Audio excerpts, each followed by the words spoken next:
Want to know what we're going to do today? This morning, what we're going to do is finish up chapter 14. Knowing that we're not going to start out with math right away. Woo! But about 15 minutes in, we're going to start math.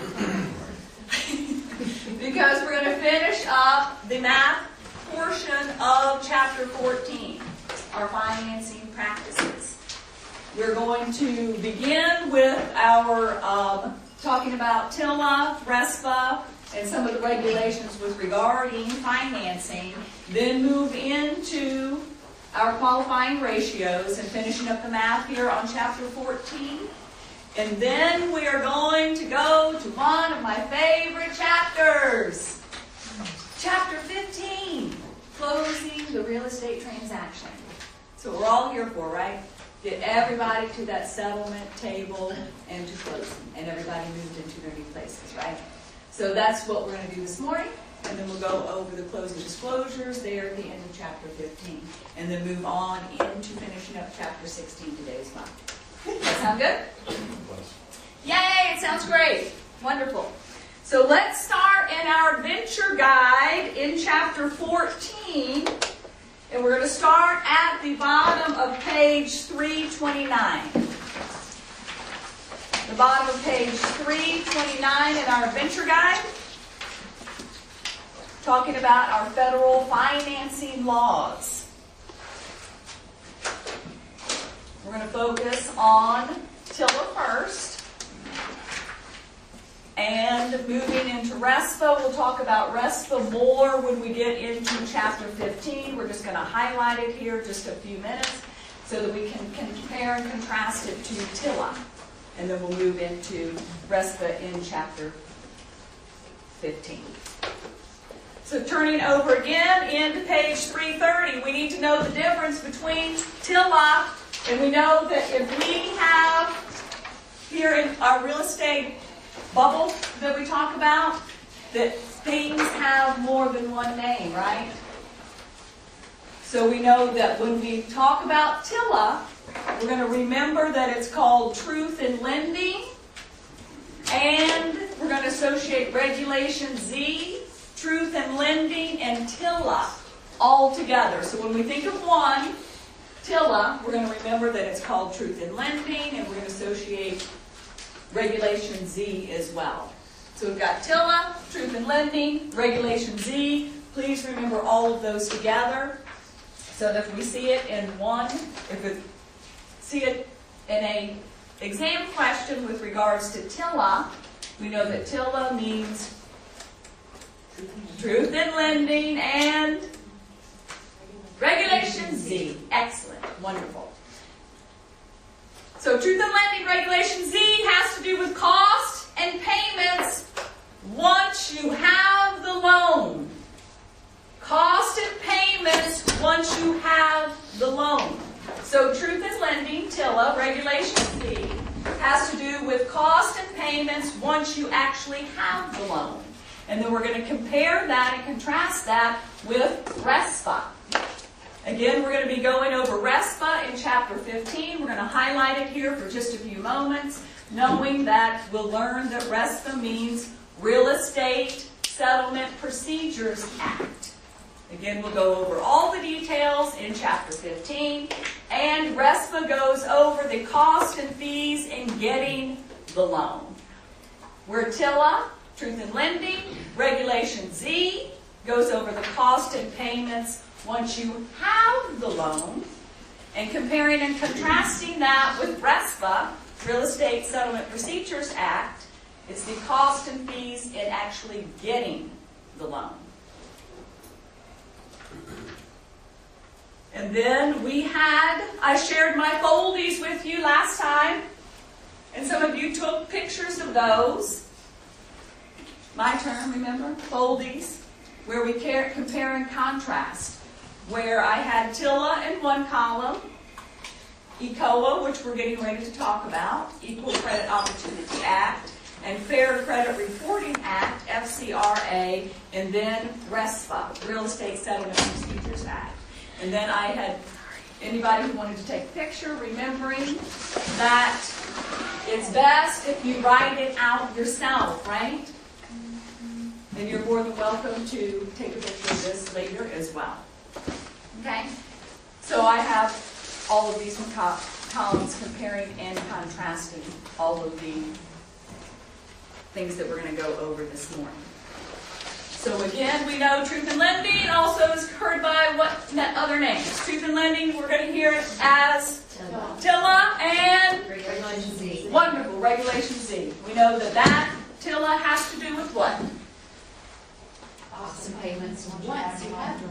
Right, your cost and payments once you have the loan. And RESPA is going to go over what? Costs and fees of getting them. Cost and fees of getting a loan. So once you have the loan is TILA, Truth in Lending, Regulation Z, and cost and fees in getting the loan. We're going to go over Chapter 15. We're talking about RESPA. So let's focus in on Truth in Lending, TILA, Regulation Z, and find out what all of that is all about. So we know again that it is going to regulate the cost of credit, and it's enforced by the Federal Trade Commission. Who enforces TILA, Truth in Lending, and Regulation Z? FTC, Federal Trade Commission. Very good. And it's TILA covers all financed transactions. All financed transactions. And there are stiff penalties if somebody violates any of the Truth in Lending Act. There are stiff penalties with regards to that.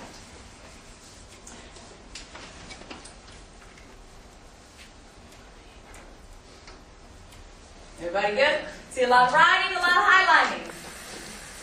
So we know TILA, Truth in Lending, Regulation Z. Remembering that the government wants to make sure consumers are protected and that they understand the true cost of the loan that they are getting. So they wanted to make sure that there was a way that consumers could compare different lenders and associating the cost with each of the lenders. They have come up with annual percentage rate, knowing that on the exam will you see APR sometimes? And then sometimes you're going to see what? Annual percentage rate. So we need to make sure that we know APR stands for what? Annual percentage rate. We need to make sure we fully understand that this is not what? Right, that is not the actual interest rate the consumer is being charged. It is going to be a calculation that the lender comes up with regards to the interest rate plus all of the cost associated with the loan.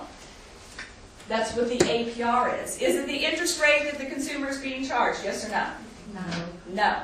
It is a calculation that includes the rate and all of the cost. This is going to be quoted as something higher than the actual interest rate the consumer is going to be charged. So it will show up as something higher.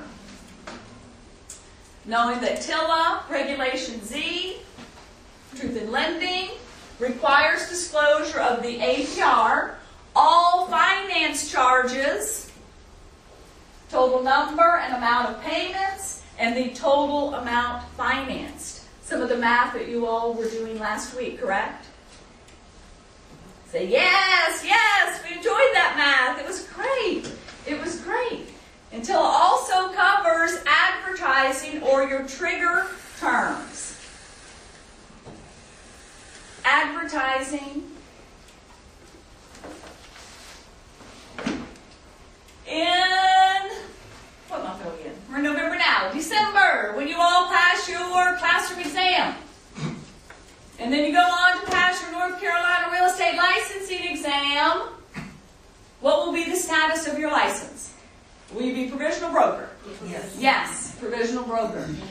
Will you be active or inactive? Inactive. Inactive. How do you activate your license as a provisional broker? Associate with it. Associate with a BIC and a firm. What do we remember about what your broker in charge's jobs are? They're supposed to oversee all of your transactions. One of the other jobs of your broker in charge is to do what? Approve all of your advertising. Isn't that great? That is great. That is very great.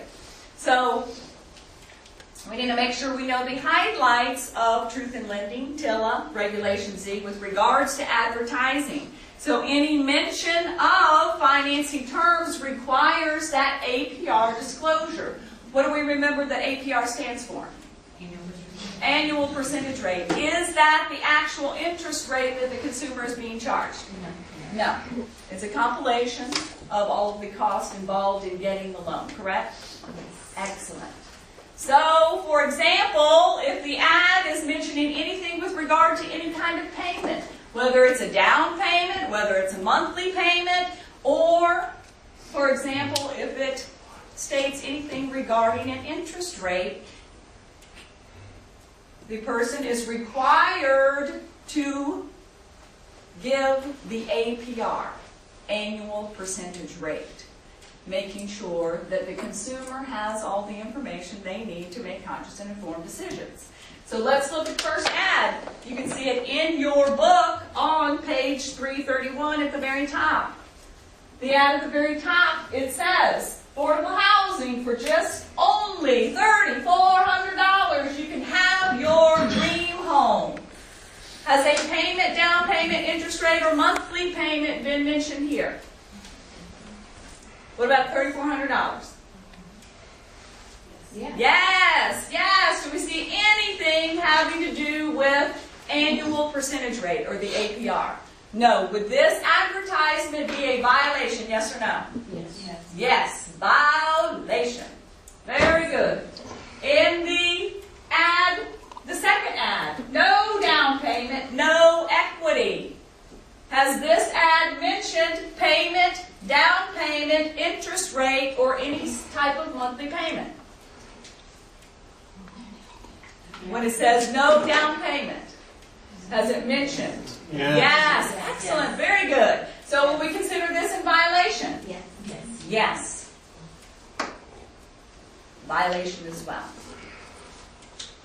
So we know TILA stands for Truth in Lending. We're going to associate it with also with Regulation Z. We know we need to make sure that we understand that APR is not what? Interest rate. The interest rate charged to the consumer. It's a compilation of the interest rate plus the other costs that go along with the loan. It's going to be something higher than what the interest rate that is quoted to the consumer. So in those ads, they had a little asterisk, and then then they had down in the small print, APR, blah, blah, blah, blah. Would it be okay? Carla, thank you for the question. Caller's asking a question with follow-up with regards to advertising and APR. Asking that if they would have had an asterisk and then discussed APR, the annual percentage rate, would that be complying? Yes, that would be complying. In the small print. Yes. Okay. Carla, thank you very much for the question. Excellent follow-up. Wonderful. So we're good with TILA. Knowing again that we're going to talk about RESPA in Chapter 15, Real Estate Settlement Procedures Act. Okay? And moving on into Equal Credit Opportunity Act. Do we need to make sure we know that it's Equal Credit Opportunity Act and ECOA? Because if we ever see a list out there that the answers are TILA, ECOA, FCRA, RS, RESPA, we're going to make sure we know what all the acronyms stand for, correct? Yes. Making sure we know Equal Credit Opportunity Act is also what? ECOA. ECOA. Wonderful. Knowing that this ECOA, Equal Credit Opportunity Act, covers discrimination in the extension of credit. We're going to learn about our protected classes next week on Thursday when we go over Chapter 30. We'll introduce it, go into Chapter 20.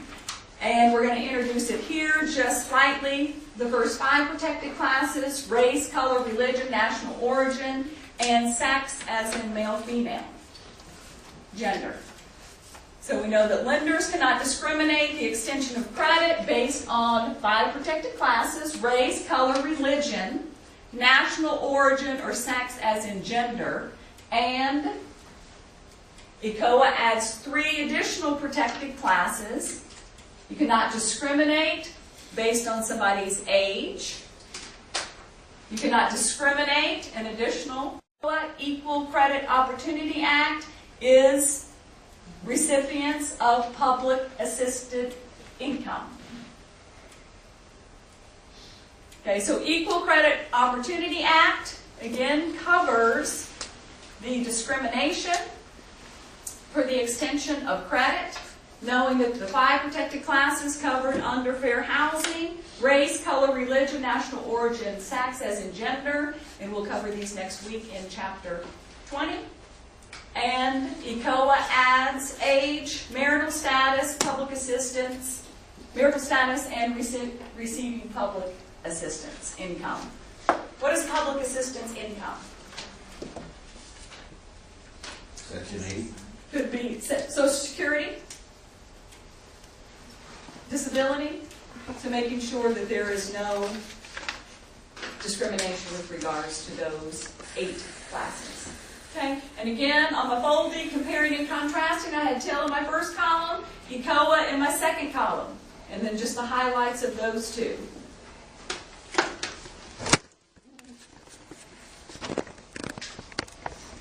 Okay, so what do we know that ECOA stands for? Equal Credit Opportunity Act. Covers discrimination in lending. Sometimes people are turned down for credit, correct? Yes. So there are some rules and guidelines with regards to being turned down for credit. Fair Credit Reporting Act. We ought to make sure we need to know about Fair Credit Reporting Act and FCRA. So FCRA stands for what? Fair Credit Reporting Act. Fair Credit Reporting Act. Wonderful. So the consumer has the right to inspect their credit. They have if for some reason that their loan is denied, they have the right to know the basis for their loan denial. They have a right to get a free copy of their credit report once a year based on the FACT Act. And if you go to the official site, annualcreditreport.com, you can get a free copy of your credit report once a year. You have the right to inspect your credit report and make any corrections to it if you see anything wrong with your credit report, and have that right to do so. Okay, so we've talked about TILMA, Truth in Lending, Regulation Z. ECOA stands for Equal Credit Opportunity Act. And FCRA stands for Fair Credit Reporting Act. We all good with that? And again, I got my folding. I have everything compared and contrast so far. First 3 columns, moving into adding RESPA in Chapter 15. So we know that here in North Carolina, we have to make sure we go over all of our statutes with regards to how they associate with our North Carolina laws. So North Carolina Residential Mortgage Fraud Act over on page 332. Okay, this occurs when any person makes a misrepresentation or omission to a lender. Be very, very careful when you're out there. We can get in trouble as real estate licensees with regards to this as well. No, it facilitates use of such misinformation to the lender or files or records a false public record. There are very stiff penalties. We're going to learn that it is a felony. Loan fraud is a felony, and having anything to do with loan fraud and not reporting it, we can get in trouble as well. Here in North Carolina, loan fraud is enforced by the North Carolina Attorney General, the North Carolina Commissioner of Banks. Again, is this a felony? Yes. Yes, very serious. So you're going to be asked to forfeit the property or any gain that you have received from it. And again, it is a felony. Let's talk about what it looks like out there in the real world. Okay? What it looks like out there in the real world. Misrepresenting occupancy. Learned last week, conventional conforming loans, FHA loans, VA loans. With FHA loans, does it have to be owner occupied, yes or no? In order to get an FHA loan? Do you have to live in the property? Yes. VA loans, nice day for review. Do you have to, is it owner occupied? Must you live in the property in order to get the loan? Yes. So if you know that the buyer that you're driving around with in the car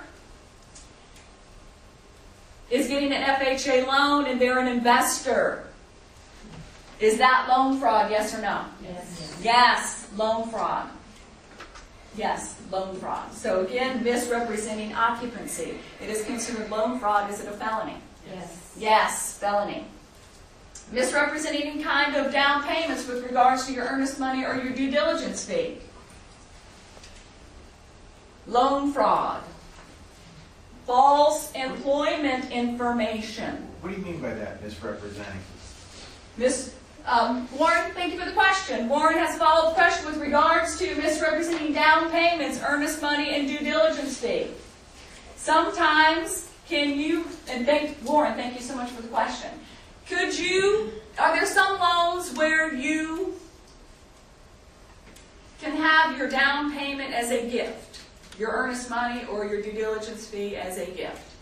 Or is it sometimes it is illegal? Yes. There are some times where parents have giving their kids the earnest money in order to get the home and saying that it is a gift when in reality they're expecting that to be paid off. Could it be that you have, sometimes people would have two different offers to purchase and contract. One that they're presenting to the lender with certain terms on there, and that's the one they turn in with regards to that they put $5,000 earnest money down and $500 in due diligence, but then they have a side contract over here, which is the real contract that the buyers and sellers have agreed to, which is something different. Okay, so Warren, are we good? Okay, thanks. Okay, good. And Warren, thank you for the question. Excellent question. So again, just being aware of what loan fraud looks like. False employment information. Any kind of failing to report any debts. Providing lender with false documents. Do you think this has ever happened? Yes, presenting the lender with false documents and exchanging money outside of escrow. Again, the buyer and the seller having side deals. Something that's not reported on the offer to purchasing contract that we went over in Chapter 10, and contracts and agreements outside of escrow. So again, being very careful with regards to making sure everything is listed on your offer to purchase and contract, any agreements between buyers and sellers, and making sure that information is accurate and that there's no side dealing between the two. And then again, knowing what that looks like when you're out there protecting and promoting the interest of the consumer. How's everybody feeling? Right. Finishing up chapter 14, we talked about TILA, truth in lending, Regulation C, knowing that that covers what? Cost of payments once you have a loan. Cost of the payments once you have the loan. RESPA that we're going to learn about in chapter 15. RESPA, Real Estate Settlements Procedures Act, covers what? Cost and fees and getting the loan. Cost and fees in getting the loan. Then we talked about what APR was, and APR stands for Annual percentage rate. annual percentage rate. Is that the actual interest rate that the consumer is being charged? No. No. It is the interest rate plus the cost of the getting the loan as well. Then we talked about ECOA, Equal Credit Opportunity Act. We had 5 protected classes that we talked about in addition to ECOA adding 3 additional protected classes. What were our 5 protected classes under fair housing? Race, color, religion, national origin, and sex. And then ECOA adds 3 additional protected classes, which are age, marital status, recipients of public assisted income. Wonderful.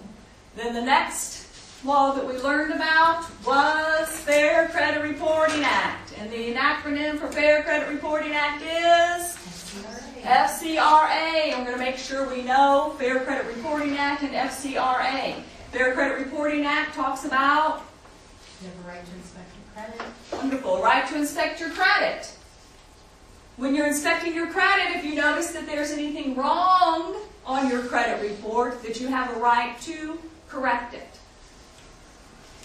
That you have a right to get a free copy of your credit report once a year. Yes. That doesn't necessarily include your credit score though, does it? Lori wants to know, does it include your credit score? Yes, it does. It does. Okay, very good question. Thank you, Lori. And all three things are on this? All 3 reporting bureaus? Yeah.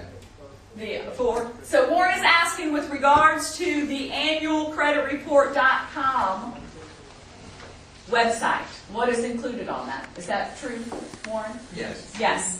Referencing back to page 328 at the top. The slide of primary importance to lenders would be the bankruptcy foreclosure. We were talking about the 3 credit scores. Is that correct? Yeah. Yes. Okay, so we're good with loan fraud. We need to make sure, again, as we're out protecting and promoting the interest of the consumer, that we need to know what loan fraud looks like. If parents are making a gift, we know that some loans we're allowed to make the borrowers, it's okay if they receive the gift monies in order to purchase the home. If they're getting a loan where they're not allowed gift monies and you overhear parents and your buyers talking about, oh, honey, we'll say it's a gift, but really I'm expecting you to pay it back within the first year. Is that loan fraud? Yes. Yes. So making sure we're hearing this and aware of what loan fraud looks like when we're out there protecting and promoting the interest of the consumer. Are we supposed to report it? Lori, thank you. Are we going to report it? Say yes, let's report it. Let's report it so that we don't get in trouble, correct? Because we can get in trouble as well. So good question. What if you don't hear it? Warren wants to know if we don't hear it and we don't know it. You know what I'm saying? Yes. Good question, Warren. Yes. Like nudge, nudge. I didn't hear nothing. Warren, are you saying that you're pretending you don't hear anything? Kind of. We're going to make sure if we know or hear or overhear or suspect, what are we going to do? Let's report so we're not where? In jail right there with them, okay? Let's not do that. So good question, Warren. Thank you. Everybody warmed up good enough to do math this morning? Oh, yeah. Wonderful. We're going to finish up our final part of math this morning. Woohoo! So if you want to get out your calculators you will be using on your classroom exam, the North Carolina Real Estate Licensing Exam. Knowing that as long as we're pushing in the numbers together, it sticks up here, doesn't it? It sticks right up here when we do it here together. And using the calculator you're going to use on the exam, and making sure you're practicing with it now. We get those fat fingers because we're used to doing our math on our handheld devices, right? It's not quite the same thing. Would you coach, to go back to that other thing, and I'm not being a wise guy, but would you coach those people, what they're doing is wrong, and just lay it out for them and say, look, this is a felony, blah, blah, blah, on and on and on. Would you coach them? Warren is going to make sure he is staying out of jail. So good, and this is very important because this does happen out there, Warren. It does. You overhear these things at all times. Make sure that they do know that it is a felony. And that we can all hanging out with. yes, and that we can't all go to jail. Seriously. Come on. Well, and seriously, that we all can go to jail. Are we coaching them? I'm not sure I'm comfortable with that word. Are we letting the consumer know what the laws are? What I'm saying Yes. is this, rather than, you know, I kind of grew up in an environment where, you know, rats were whacked. So, No, Warren is making sure that he's not just going to go to jail. He won't be killed for it. so, Good so question, you Warren. could you coach, could you educate them? Educate, Okay, that's maybe a good not, word. maybe not coaching's not the Yes. right word.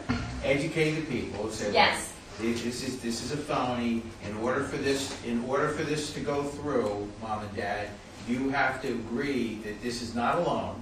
This is Yes. an actual gift, and you have to, and it's got to be like that. Yes. And then you don't have to go run into the authorities. I heard some.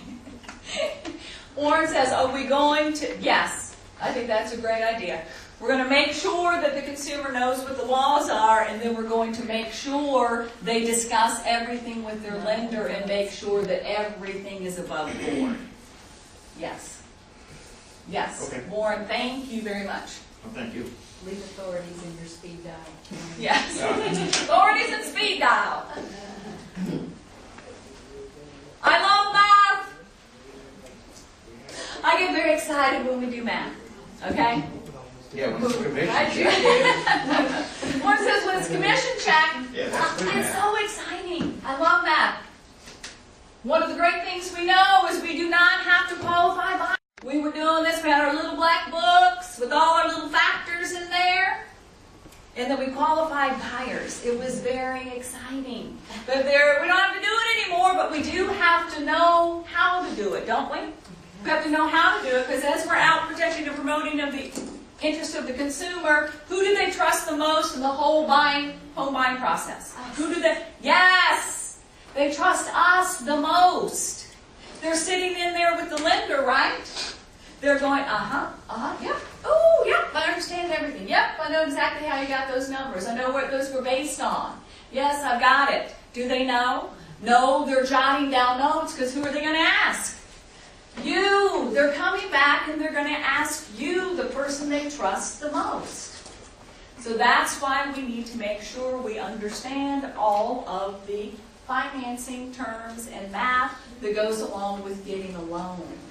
Because we have to explain it to them, because they're coming to us. Right?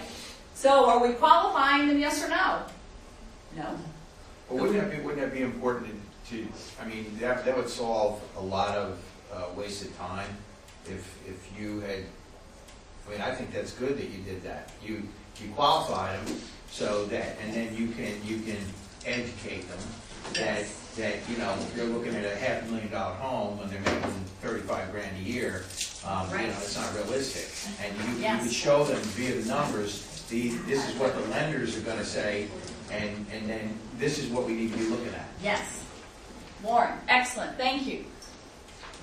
We used to do it. There are so many lending instruments out there now, it's impossible for us to know all of those. So we're going to leave all of that up to the experts now. And yes, it was very nice when we did do that, when things were more simple. Do you work with people, do you get them pre-approved? Do you tell them to get pre-approved first? And Warren, thank you for the question. Warren is asking about a personal business practice of mine with regards to before I put a buyer in my car, do I get them, nice day for review, pre-qualified or pre-approved? We know those are two different things, right? Pre-qualification, what do we remember last week about pre-qualification? Is that when somebody says something, hey, I make $1 million a month. I have no debt whatsoever. Have I just said something? Yes. Yes, I just told the lender, $1 million a month, no debt whatsoever.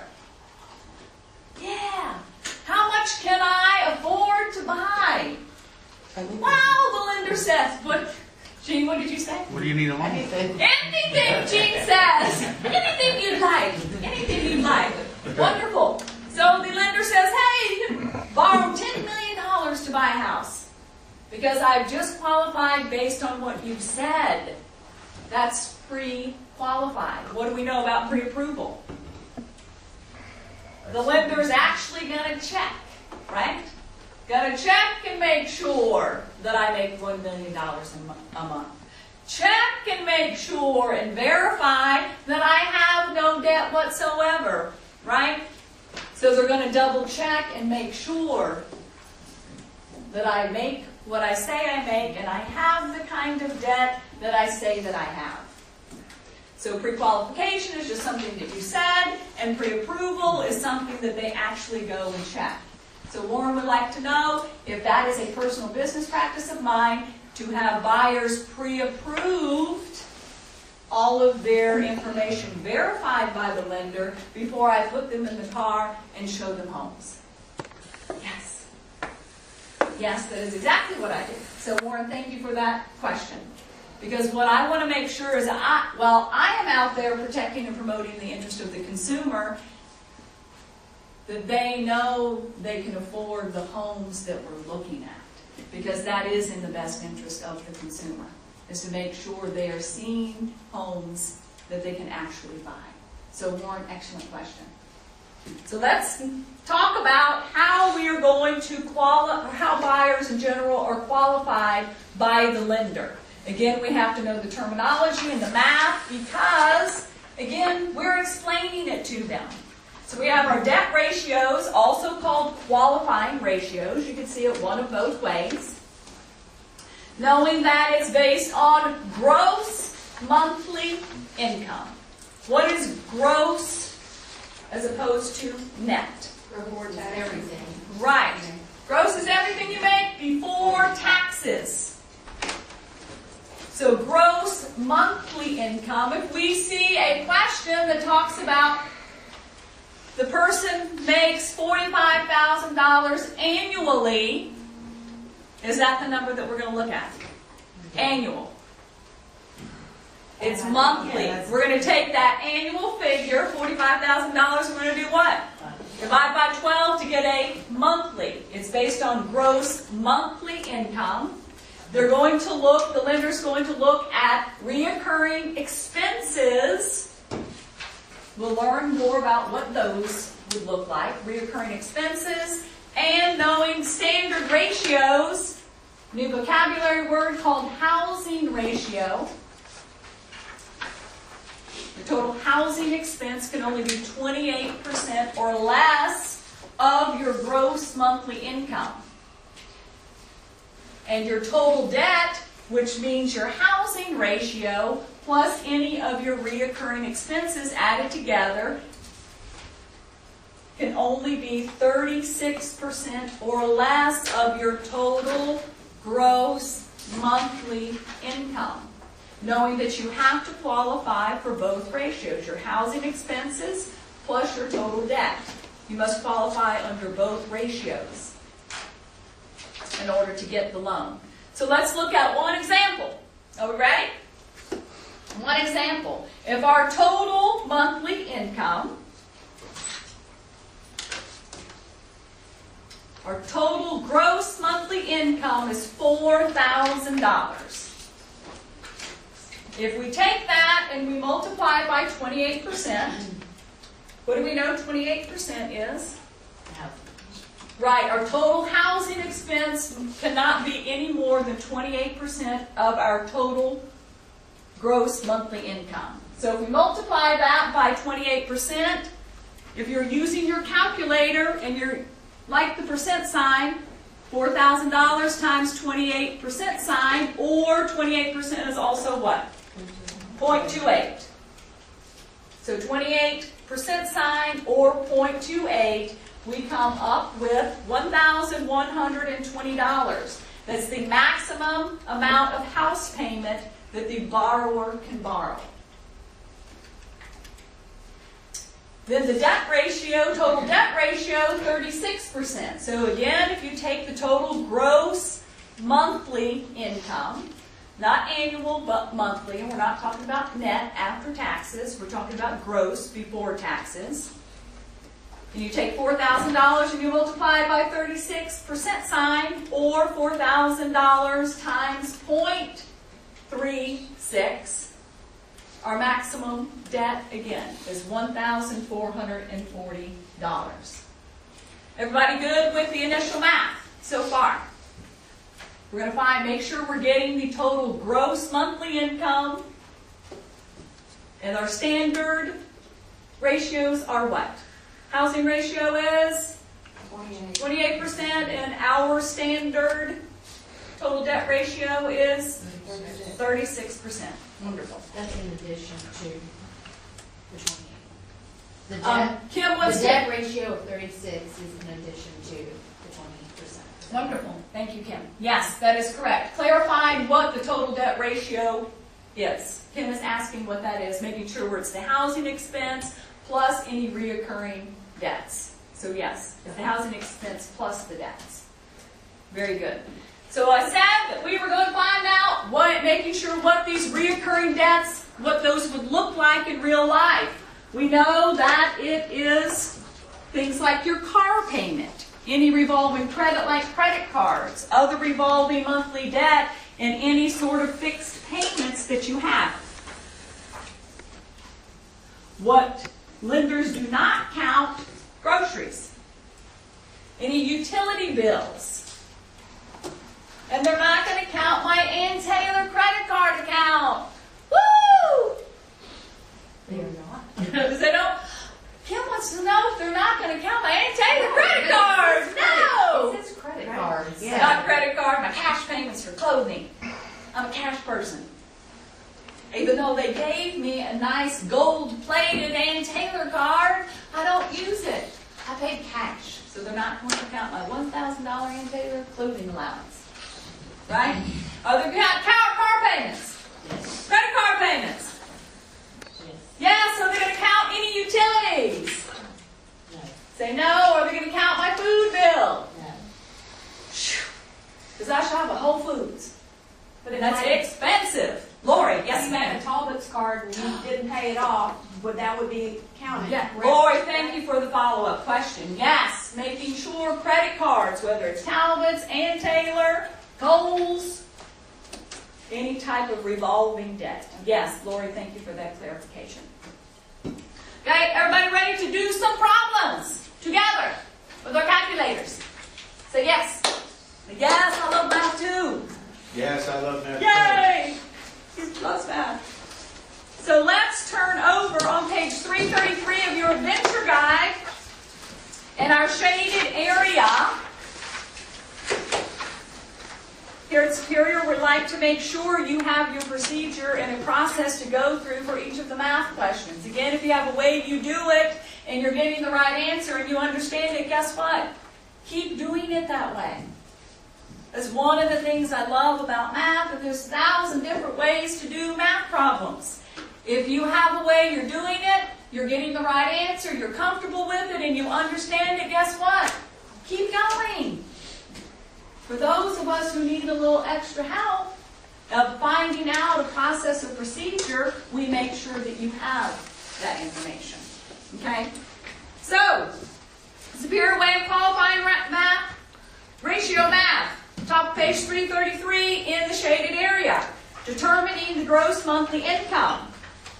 We know that if our housing ratio is listed at 28%, we'll multiply that. The total debt ratio is 36%, if that's what we're given. Knowing that both ratios must be acceptable. You must qualify under both of those. We know that we're going to count car payments, credit cards, loans, and fixed payments. We don't count food, utilities, other household expenses. So the example at the bottom of page 333 says, the borrower has gross income of $4,000 per month. Is that gross monthly income, yes or no? Yes. Yes, gross monthly income. We were given that. Their house payment, oh no, what does PITI stand for? Woo! P stands for what? Principal. Principal. I stands Taxes. Taxes. The other I stands for insurance. Our pity payment. Nice review from last week, pity payment.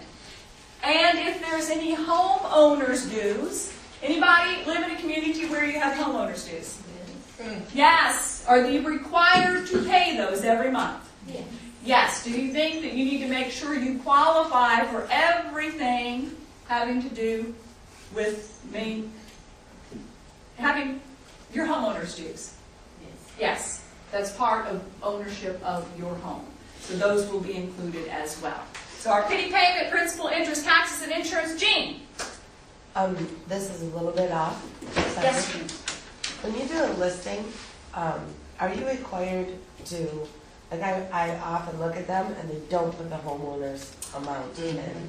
Jean, thank you for the question. Jean is Sorry. asking, when a seller hires the firm to list their property for sale, they're talking about reporting in MLS? Yes. Reporting in MLS, you make sure that you input all information regarding the home. One of the questions when you input information about the home that your firm has listed for sale is they ask for homeowners association dues. It's not always in there. Jean is saying that it's not always in there, and it is not always in there. We need to make sure we're providing the consumer with all the information about the home. So Jean, excellent question. Make sure that when you associate with a big firm and activate your license, and if you're required to join the local multiple listing service and RRAR, our Regional Association of Realtors, and you join MLS, then you put all the information in there with regards to the home, including homeowners dues. So good question. Thank you.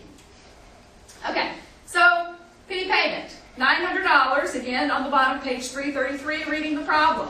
Their house payment, pity, principal, interest, taxes, and insurance is $900. They have a car payment of $200 and a monthly credit card bill of $100. Will we be counting the car payment of $200, yes or no? Yes. Yes. Will we be counting the monthly credit card bill of $100? Yes. Wonderful. So what are their debt ratios? Let's look. So we would take $900, is that our pity payment? We're going to do the 28%, the housing ratio first. $900, we're going to divide that by 4,000, and you can go ahead and do this on your calculator. Again, we're at the bottom, page 333. So when you take 900 and divide it by 4,000, our total gross monthly income, you get a housing expense of how much? 23%. Pardon me? 0.225. Lori got 0.225. So you round up. Let's round up, or you can report it as 0.225, or we went at 23%. We're going to look at the four answers that we're given, right?